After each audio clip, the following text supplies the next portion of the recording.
It's so nice to be back here. I've been away for a while, not been well, and I just want to thank the Sangha for how beautifully the Sangha has held me in love. It's been about 18 months of challenge for me, and I'm doing much better now. So tonight I really want to talk about love, because I've felt the love of the Sangha.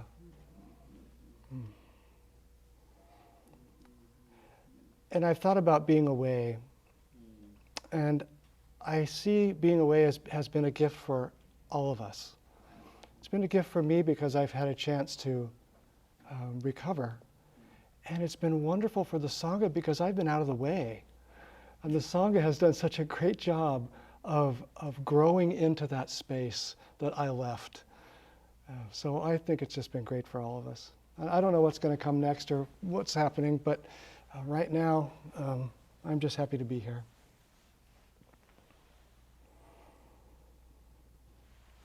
Love. When we think about love, we most often think about a feeling that we have.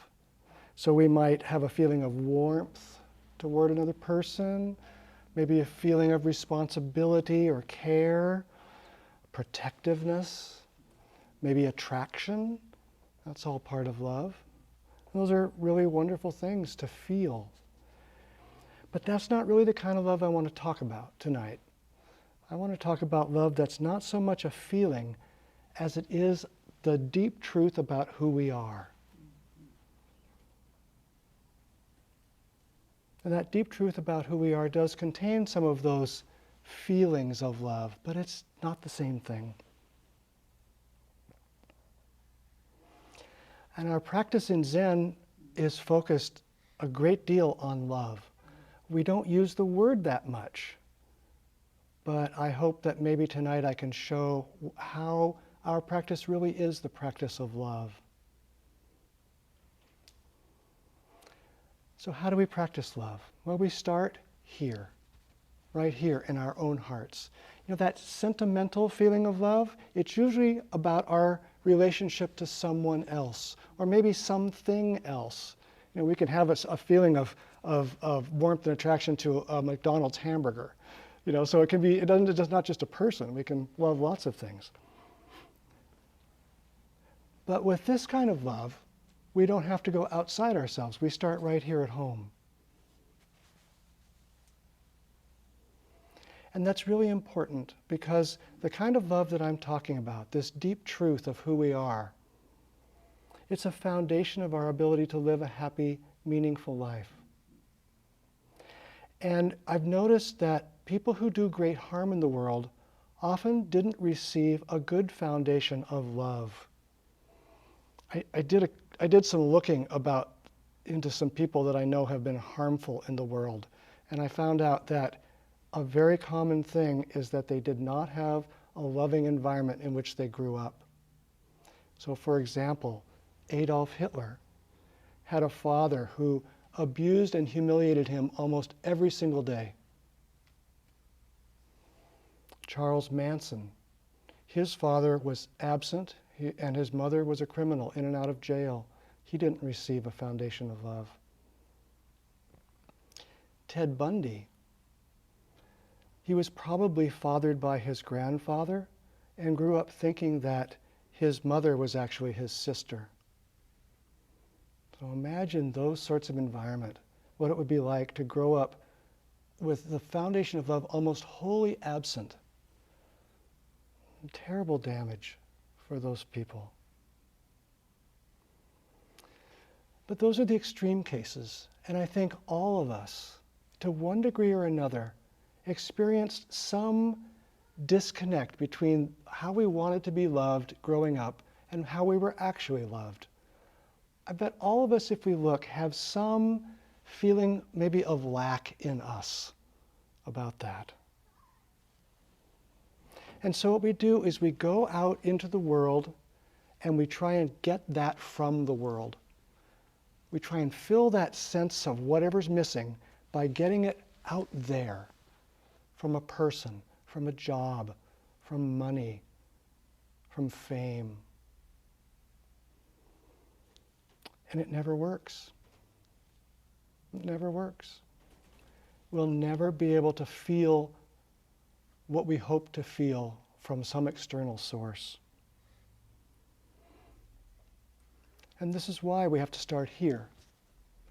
Our practice is very clear that we're not looking to the outside environment, we're looking inside of ourselves. That's the only place that we can really find the foundation that we need.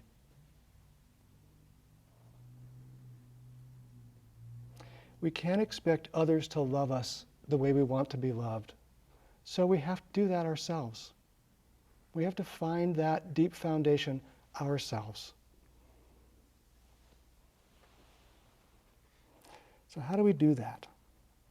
So I'd like to talk about two ways that we find that deep sense of love, that foundation in us. And the first way is meeting our thoughts and our feelings and our experiences with kindness. That's the first way. And then the second way is that we cultivate love as a skill. I'll talk about both those ways in detail, but that's kind of where we're going.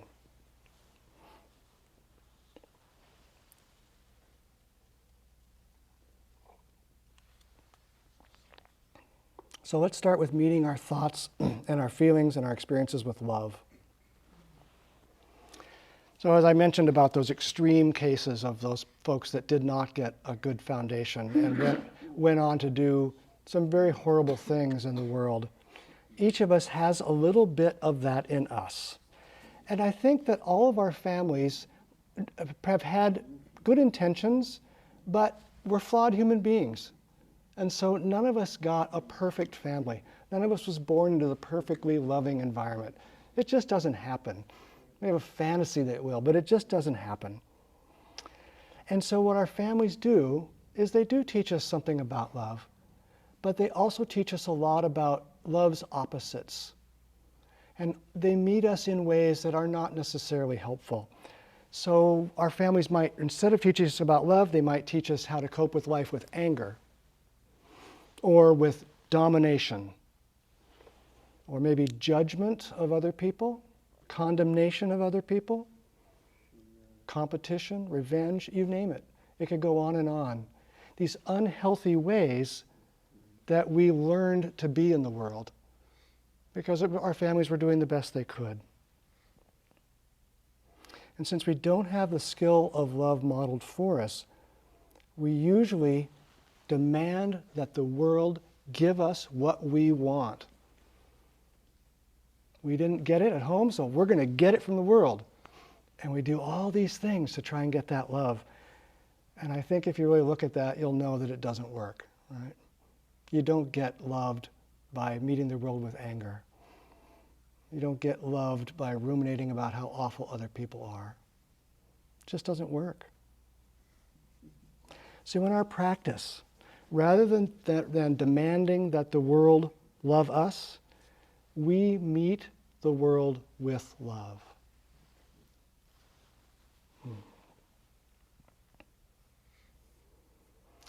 Jack Kornfield tells this beautiful story about when he was a monk in Thailand, and he was a student of Ajahn Chah. And one day, well, not one day, many days, there was a person who lived next to the monastery that was in this small Thai village, and he used to play loud music into the night. And I imagine, on a palm tree, a tinny speaker hanging there, playing music in, shredding tones. It just, must have sounded really, really difficult and awful. And it would go on till 2 o'clock in the morning. And the monks would get up at 3 or 3:30 in the morning to start their practice. So the monks got together and they went to see Ajahn Chah, who was a wise teacher and well respected in the village. And they knew he had influence. So they went to Ajahn Chah and said, "Look, this guy is really disturbing us. Would you go and talk to him and ask him if he wouldn't play that music in the night?" And Ajahn Chah thought for a few minutes and he said, "It's not the music that's disturbing you, it's you who are disturbing the music." right? They were looking to make the outside world perfect so that they could be happy. Whereas where they needed to turn themselves was to how they met the outside world. And we got a little teaching like that tonight while we're sitting here. And it was a beautiful teaching, inviting us to receive the singing and chanting with love, rather than, like those monks, expecting it to stop. We find love when we meet the world with love. We don't find love when the world is up to our standards. That won't last for very long if the world's up to our standards. So, meeting the world with love, what is that like? Well, let's just imagine. Maybe you want to close your eyes for a moment here. Imagine that your desire to be loved is like the voice of a crying child. So imagine coming across a crying child, a child who needs something that they are not getting.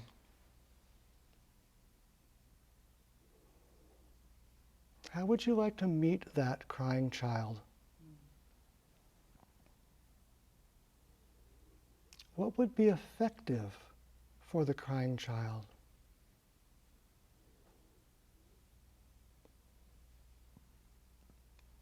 Would you meet that child with anger and tell her to shut up? Or to meet her with violence and hit her?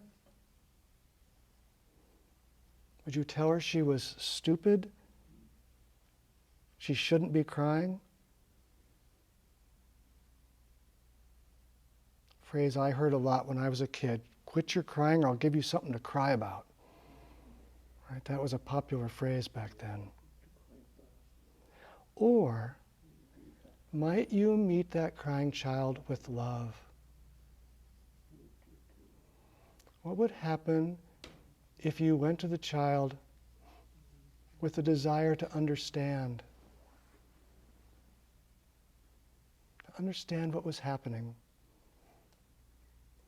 to meet that need, to offer that crying child a loving lap to sit on, a safe place to cry for a little while until they're done and ready to go off into the world once again.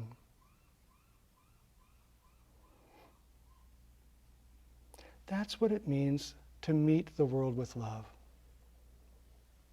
You can open your eyes. I imagine that if you're like me, you probably learned to meet your lack inside, not with love, but with judgment or condemnation, with impatience or irritation.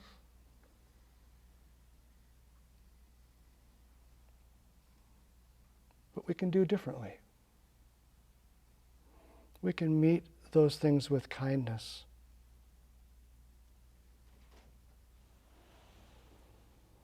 So I've been doing this practice for quite a few years. I've been doing the practice of meeting my crying child with love. And it took a while for it to get traction. It felt very foreign for a long time. But over the years, this has really transformed me. Those qualities about myself that I didn't like, that I wanted to push away, that I wanted to extinguish, I put them on my lap. And I said, hello, I see that you're here. And they told me their story. I asked the crying child, what do I need to know? And the crying child would tell me. And in doing that, the crying child is free to be a child.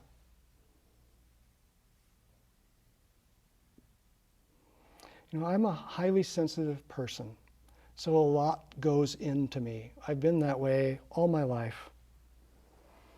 And so it's left me with a lot of scrapes on my heart. You know, I grew up in a family that was not quiet and sensitive, but was very outgoing and loud. And I was an odd duck. So it's been a very transformative practice to begin to meet myself with love and realize I did not receive from my family the sort of tenderness that would have been helpful for me. But it does me no good at all to be angry with my family, to meet my family with judgment. That doesn't get me anywhere. I did that for a long time. It didn't make anything any better. I had to learn to meet my life with love.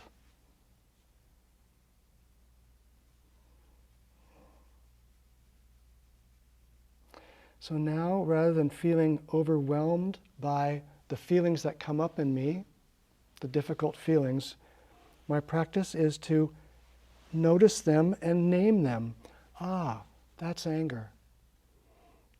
There's frustration. Or one of my favorite middle of the night activities, rumination. So I'll name, rumination, okay, I know you. So I name it first. I know what's there. I say, hello, rumination, I know that you're here. And then I try and understand it. Oh, hello, rumination, tell me, what do I need to know?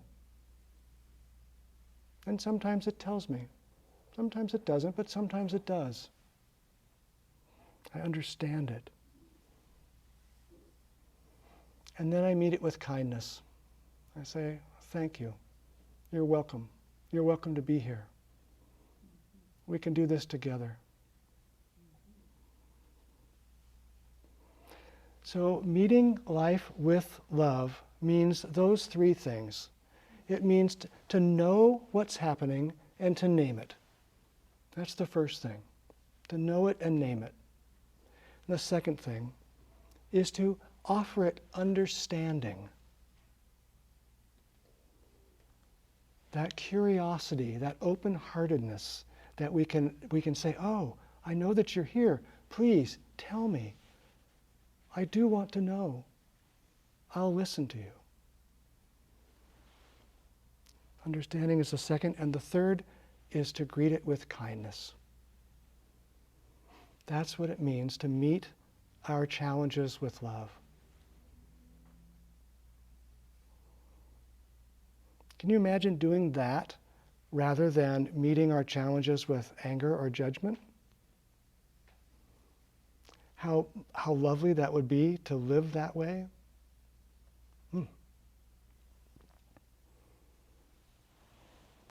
So that's the first way. The second way is to cultivate the skill of loving. All right, so at first I said, usually we think of love as a sentiment or a feeling. And I'd like to say that it's better for us to think about love as a skill we can cultivate than it is a feeling that we have. The feeling may be there, but the skill is what's important. And the reason it's important is that we have mostly in our lives spent our time cultivating the opposites of love, the things that I've been mentioning, the things that we might have inherited from our families or from our culture, the opposites of love, like judgment, like anger, like irritation. That's what we're good at. That's what we've been practicing. But the only reason that those things are strong in us is because we've been feeding them energy. We can do it differently. We don't have to continue to feed them energy. And we can cultivate the skill of loving. So think for a moment, you might want to close your eyes again, about how you may have cultivated the opposite of love in your habits. So for instance, maybe, like me, you've laid awake at night ruminating. about what someone said to you, about what someone did to you. Maybe you lay there and you replay the story again and again and get angrier and angrier.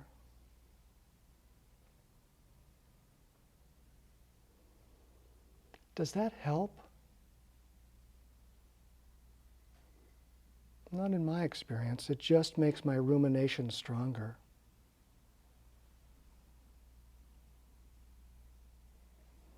Or maybe there are times when you have watered seeds of anger in yourself. Anger is something that we do to try and protect ourselves, to keep people away at arm's length. So many of us have watered these seeds of anger as a way of saying, stay away, stay away. But does that work?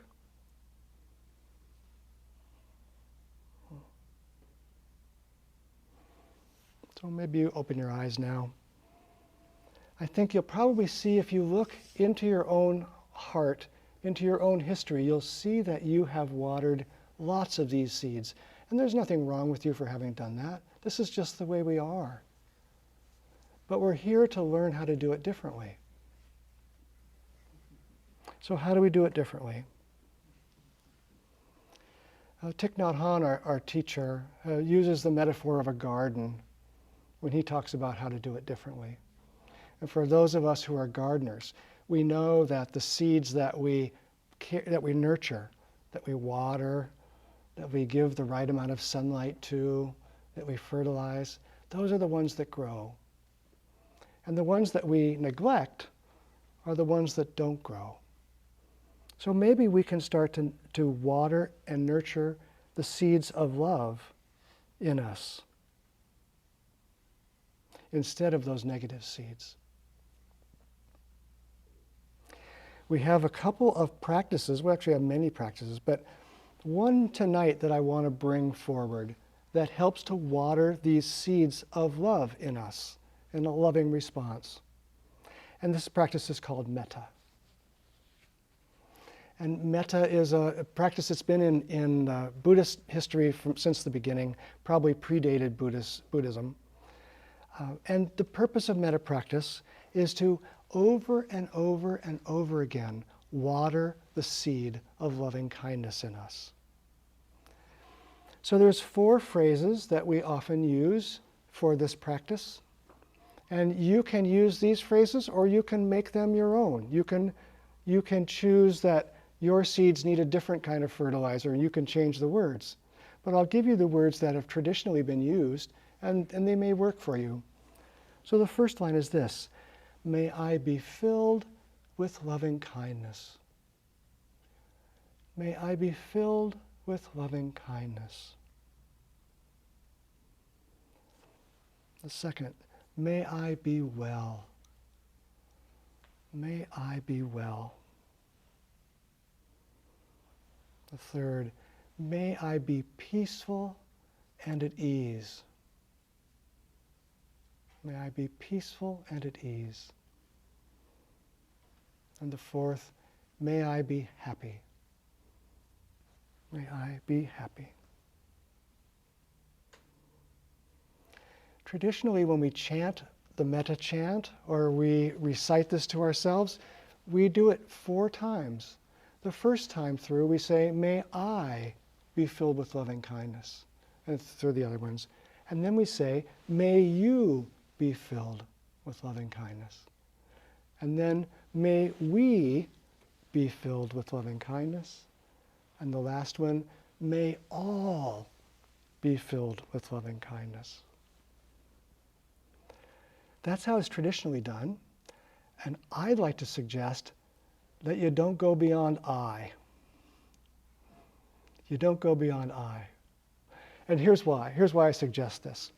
You know, we've grown up with an idea that you and I are separate, and that if I'm going to be loving in the world, I need to love you, not me. But our practice shows us that there is no separation between you and me, between us and them. And so if we practice, may I be filled with loving kindness very deeply, what I've noticed happens is that our heart starts quite small and hard, but it starts to soften and grow and expand and expand. And pretty soon, I includes you, includes we, includes all of us.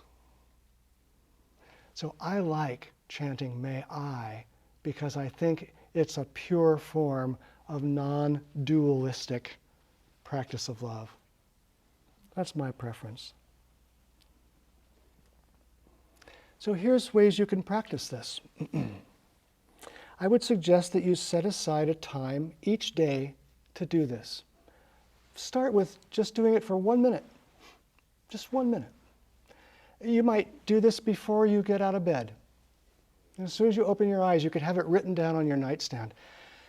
And you open your eyes, and there it is, and you can say, may I be filled with loving kindness. May I be well. May I be peaceful and at ease. May I be happy. See what happens. Test it for yourself.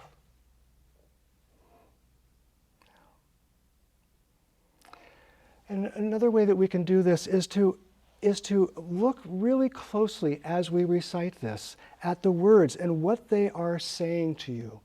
Because these simple words, they're actually not as simple as you might imagine. So for instance, this phrase, may I be filled with loving kindness. Well, if you do that again and again, the question might pop up, well, wait a minute, who is this I? Who is this? Is this I somehow separate from everyone else? I don't know. Play with that for a while. Be filled with loving kindness. What is this loving kindness? You stay open to these questions, not to get the correct answer, but to constantly be open to deepening truth. That question, what is this I, is a question I've been carrying for decades.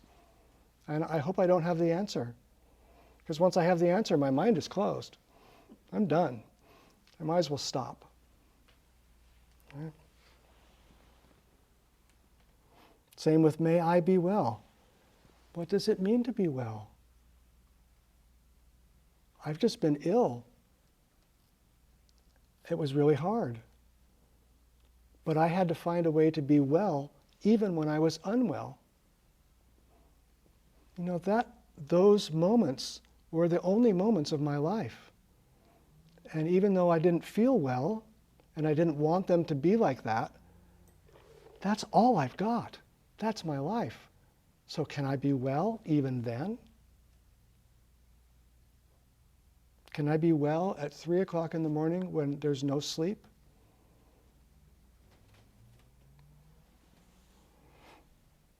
May I be peaceful and at ease. What does peaceful mean? Well, for me, when I'm at peace, I'm not in resistance to anything. I don't have to push anything away. And when I'm at ease, I've let go of any striving. I don't need to go grasp onto this or get that. I'm at ease. So may I be happy. Well, what is this happiness I'd like? What is the true source of that? Can you find that for yourself?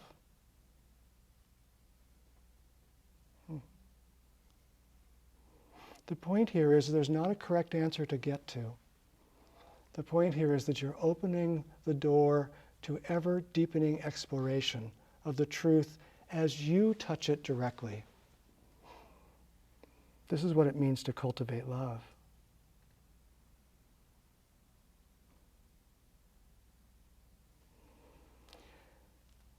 So I'll review. We cultivate love by meeting our thoughts and our feelings and our experiences with kindness. That's the first method. Meeting our thoughts, our feelings, and our experiences with kindness. And the second thing we do is we train ourselves in the skill of love. In the future, I will talk more about other skills.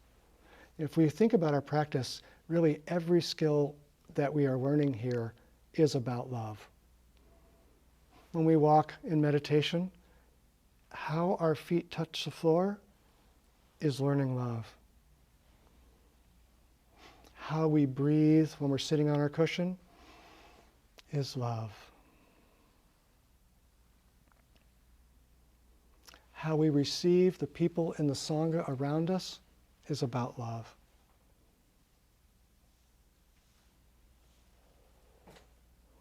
So there's an irony here, though. We habitually use love as impediments that I talked about, like envy and greed and jealousy and anger. We use those because we think they'll make us happy. And so we make a fortress around ourselves built out of those things. And what does it do? It absolutely cuts us off from the love we seek. It makes it worse. So those love's impediments that we wall ourselves off with are the very things that prevent us from getting love. So the irony is that when we lay those things down, it really requires that we touch our willingness to be vulnerable in the world. Because we've built a fortress around ourselves to protect ourselves. And to take that down feels very vulnerable. But actually, our vulnerability is always here. It's a misnomer to think that we can build anything to keep it away. But are we willing to feel it? So the irony is that the very things we did to try and find love are the things we have to stop doing to actually find love. And as each one of those ways of being that we use to build this castle around us fall out one by one by one, what happens is the most delicious joy arises. Absolutely delicious joy. And we find out that what we've been chasing out there has been right here all along. We were never separate from it.